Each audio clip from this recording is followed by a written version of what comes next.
Rotimi Akindele joins us now on the segment. Rotimi, good morning. It's good to have you. Good morning, guys. Good to be here. How you doing? I'm gentle and user-friendly. Okay. You heard us talking with the coach of the Super Falcons. Yeah. And what's your takeaway? Well, I mean, we did talk about it, I think, last week. 48, you're going to pick 18 for the Women's Nations Cup. Well, he's in charge. He's got no problems with it. Does he have enough time to do all of that? He'll probably have to devise a strategy or an itinerary that will make the thing go smoothly. You've invited 19 foreign, 29 home-based. Let's see how it pans out. But I think he knows what he wants. And, I mean, going to AWCON next day, especially after seeing the draw now, you would definitely know the kind of players you want to use to prosecute the games against South Africa, Kenya, and Zambia. So it's very positive. I'm hearing that the girls are probably still trickling into camp. Yeah. You know, the Lagos camp. It's not like we have a full house yet. It's expected, but I mean, we still have about, let's say, roughly a month or less than a month. Less than a month. Yeah, it's less than a month. First game is 18th, so this 22nd. No problem. It's less than a month, but I think it's the normal thing. We'll qualify Let's from get the through. we'll What do you qualify think from about the group precisely? Well, the group is exciting. Zambia will probably be the dark horses there. They've been playing a lot of football lately. Yeah. They've been featuring in COSAFA tournament, and they've been giving the likes of South Africa a good run for their money. So we should probably not underrate Zambia. Yes, Kenya, of course, looks beatable anytime, any day. We'll probably beat Kenya. The South Africa game will be tough, but I think against Zambia, we shouldn't get complacent as well. But if you ask me to pick the two that will qualify, it's definitely between Nigeria and South Africa to qualify from that group. And then maybe when we get to the semi-final, you can't talk about, but at least you know two. I know we'll probably beat Zambia, no matter how stubborn they are. We'll beat Zambia and Kenya. Whatever happens against South Africa, that will determine if we finish top or second. Okay. But when we get to the semi-finals, where you probably meet Cameroon or Ghana. Don't ask me if we can go on to win the tournament. Okay. Now, Algeria will probably be Mali, a pushover for us. Okay.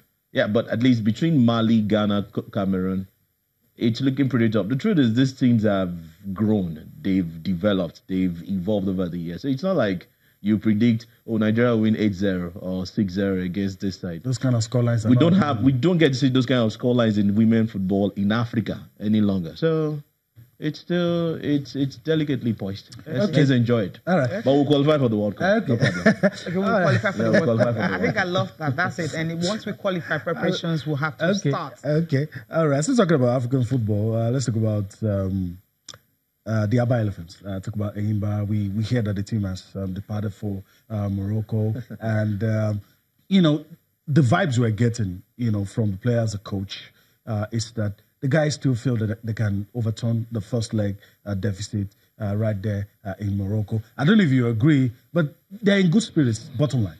Yeah, bottom line, good spirits. Can they turn the result around? Well, it's football. It's doable. I mean, like we normally say, it's football. It's just like biscuits. You never can tell where it will break. So, Enyimba, yes, on paper, with their pedigree, they've won CAF Champions League back-to-back. They have their continental experience. Should go to Raja and at least score a goal. If it will be enough, that's another matter. But I'm sure their hosts as well are not going to be sleeping. It's going to be a very, very tough one. But if you ask me, Enyimba can at least get a goal in Morocco. Maybe not for me, because I've watched them at least this season, and they've not particularly been convincing, especially away from home. I said you want to talk about the last-minute penalty they got at Kara and then Joliba. Those are no match with Raja Casablanca. So it's going to be tough for Enyimba. But if they can score first, then we can believe. If Raja gets to score the first goal... Will you be surprised if Enyimba qualifies? I will be.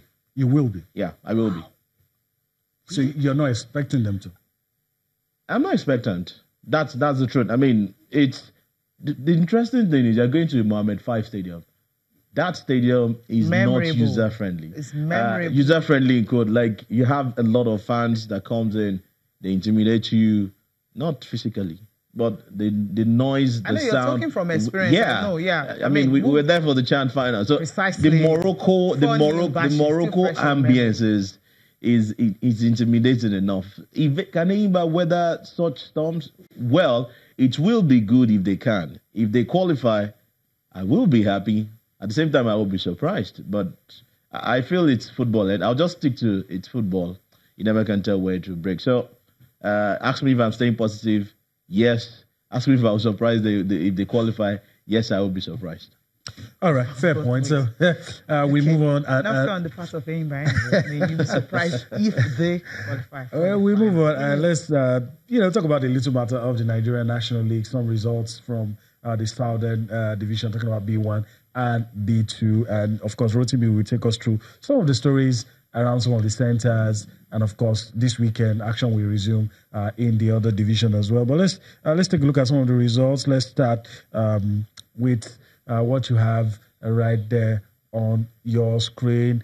And Rotimi, run us through some of this results. Julius Atete to one over AWCON by SA United.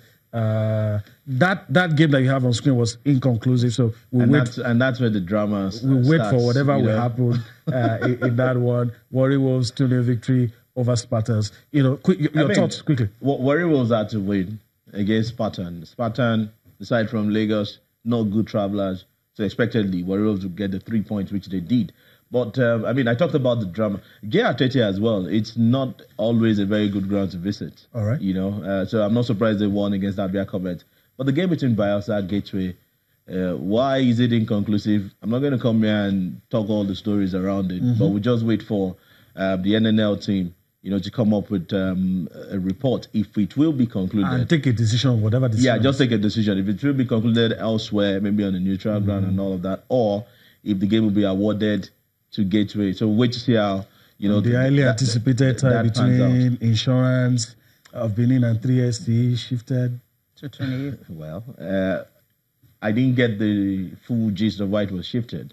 But at least it's still going to hold. There's also the inconclusive match between Atete and Insurance. And that's why I said the NNL on the NNL team 25th. Should, if it's going to be on 25th. Yes, on the 25th. That's on Thursday. Then Insurance, the game against 3SC will now be on the 28th. So Insurance is having two. I guess they're just trying their best to clear these backlogs as soon as possible. That's why. So all right. Let's go to the next one. Well, Osun United lost at home. Delta Force, maybe a bit of a surprise for me. I felt they would do enough to avoid the defeat, but it didn't happen. Ikorodu United, fantastic result away from home. I've actually been following them, and I'm not sure they've done enough to come back into the top flight, as regards points or results. But this is a good result for them. Let's see how far it can take them. Stationary Stores, Remo Stars, more like a Southwest derby. Remo Stars had to win. Remo looking really good. For, to go back to top flight. Well, I think it's still tough. Okay. Rovers FC, Dynamite winning away from home. Crown FC, another surprise. I don't know what happened to the Osun teams. They welcomed Delta guests and they both lost. It's pretty weird. I didn't see that coming. Okay. Yeah. All right. So we'll leave it at that. And of course, there'll be some matches in Division A1 as well on Thursday. So we'll see how all of these things will pan out. I just hope we can conclude the NNL early. Yeah. There are talks about the league resuming in November or even December. You sure about that? If you have 4 teams that are expected to come out of year and they are still playing actively up until late October. I guess that's why they're dispensing with some of these cases quickly so that you don't have to settle the winner in the boardroom. Even if you settle in the boardroom, the teams don't have time to prepare for the top flight. That's the problem. So I just hope this can be. You're sure this league will resume in November? Okay. No, let's still. Okay. Let's still. You're sure it's not going to be after elections respect next that decision? Okay. Let's just wait. We keep our fingers. Don't seal it. No. My lips are sealed. Okay. I'm looking at Complete Sports right now. Time to look at the papers. I just wanted you to know the position they are in. Okay. Complete Sports here. Gonna draw Fearless as injuries, suspension, threatening Eagles, assures NFF technical director. So he's fearless despite the suspensions and, of course, injuries. He will be fine. Onazi, of course, he welcomes second baby. Second also picked up. I hope it's not serious. It's not serious. Yeah, I guess. For Indonesia over the weekend. Fred and Didi, needless. Needless suspension. No problem. Okay, no problem. But that's why you invite 22, 24 okay. to come. All right. Okay. The next one. Are we done with? Okay. Okay. Neymar brands. So not okay. Fake news. It's not going anywhere. All right. Brothers of War talking about the Emirates and Arsenal and Leicester City tonight. Your thoughts? Nigerians involved in that one. Your thoughts? Yeah, I think it will be carry on with his good form in Didier as well. We should see a good part. Kelechi Iheanacho, if he gets to play, should probably try to put up a performance that will send another message to Raw. You know, I'm still very, very relevant for your team. So it should be an interesting game. All right. What I have in front of me is Sporting Live. Two interesting talking points in today's the Monday edition of Sporting Live. Operation Beat Bafana November 17. NFF to Raw reduce Euro-based stars to 16. That's interesting if it's true. Very interesting. Then this one. Peter Rufai, the Domayala, being quoted as saying, "Show me a better keeper than Uzor." I'm very sure a lot of people will take him up on that. What are your thoughts? Okay, for the NFF to Raw, was it via email it's true or letter? Let's assume it's true. I don't think it's true. I don't want to assume it's true. It's a bit difficult for me to accept. Yeah, because I feel quota system. Yeah, I mean that's what you're probably trying to bring into this old drama. So let's wait. If it's official, let the NFF come out and tell us it's official. We've informed the national team managers. You know what? Going forward, we can only have 16 days or quota system. And if you check the right, I said they prefer eight home-based players. Is it going to pick all Imba players because players are not playing? League is not on. That's why it's interesting. So maybe that's why I said if they want to make it official, let them come out and say from next year, or maybe going to the Nations Cup proper. We should have 8 home-based. All right. We're pressed for time, but quickly, your thoughts. Peter Rufai saying Uzor. He's a goalkeeper. I'm not a goalkeeper. Okay. So if he's saying you take him seriously, yeah, he's seen a lot of things that I have not seen. So I'll just respect that. Okay. The last one, Sporting Stone is the last one this morning. It will be Iheanacho at war. That's still the one that is making headlines. Messi out for 3 weeks and Joshua Brandt's wider time waster. Okay, that's it on the program this morning. Rotimi, thank you so much for coming. Thanks. All right, thank you as well for allowing us to be a part of your day. We'll do this again tomorrow. I'm Ahmed Byron. And I'm Cecilia Mogbe. Thanks for watching.